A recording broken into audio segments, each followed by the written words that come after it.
Nancy, and I'm with Central Lutheran. I'm Kevin, and I'm with Central Lutheran.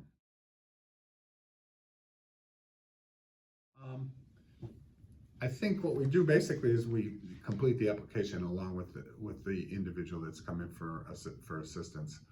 We also, I think, spend some time explaining the program to them and what the criteria are, so that they understand what it is, and then actually go through the application process. Make sure that we have all the documents that they need. If they don't have all the documents, we'll, give them a note basically that tells them what they need to bring in and to complete the application. So it's essentially taking the application, talking to the applicants, and helping them to understand how the Align program works. Yeah, and I would just echo, I think the most important part of the application process for many people is we're hearing their story, and we hear time and time again how difficult it is for them to access Hennepin County services, that it's done remotely, it's done over the phone. And for a lot of people who come here, this is the first opportunity they have to tell someone else about their story, and it can often get quite emotional. Learned a ton of stuff, and so much.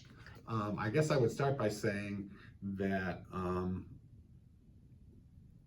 what folks have to go through when they in trying to get assistance, if they come up with some sort of life situation that causes them to fall behind financially, on their rent. Everything that they have to try to get government help, and then if the government help isn't necessarily available, to try to find the private sources. It could be literally a full-time job just looking for the assistance. And I mean, I think that there's so much built-in frustration with the process that I think it's got to be so sort of demoralizing for folks. I feel like I've learned that there's a lot of different things that can cause this, and can cause the situation of somebody to fall into the financial situation where they can become homeless. And it's not a one size fits all sort of situation. It can be very different, and how close folks can be in terms of how much of their income rent might take up, and how unaffordable rent is for so many folks. And all you'd have to do is one small thing, relatively small thing, could occur and cause you to fall behind. Thank you. Yeah, I mean, I'd echo what Kevin said. Just I'm amazed by the perseverance of these people and the stories that they tell, that I often leave here and think, there by the grace of God go I, or my kids who are renters.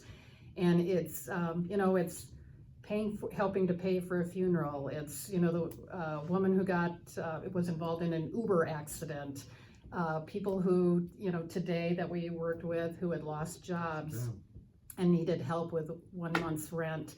I'm also struck by recently the number of older women who are on Social Security or working full-time job, and are all of a sudden, because of situations usually involving drugs with their children, that they are now caring for the grandchild full-time, and the impact that has on their ability to work, and now being responsible for a toddler in many cases. So I like Kevin, I mean, we leave here and we're in awe of their perseverance, and feel very humbled working with many of these people. You get a sense for how many folks really are living paycheck to paycheck, and one little crisis can just really lead you to not have a home.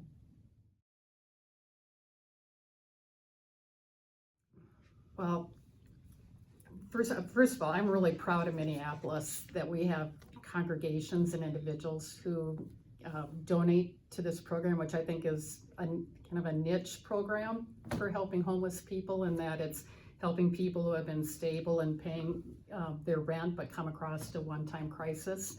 And as a taxpayer, I think it's a cost-effective program, that the money that people put towards this program saves a lot of money in the long run if people end up homeless. And the other factor to consider is just the human toll on people who go through homelessness, and that many times little kids are involved. And, you know, I can't help but think about the impact that this has on our school systems in Minneapolis. So I think it's a really cost-effective program. Yeah, I would agree 100% with Nancy there. I mean, for sure, that's all true. And the only thing I might add to that is, you know, we're talking about a program that's supported by churches. And so presumably members of churches are, you know, people of faith. And I think that's what our faith teaches us, that we need to be there and help the less fortunate.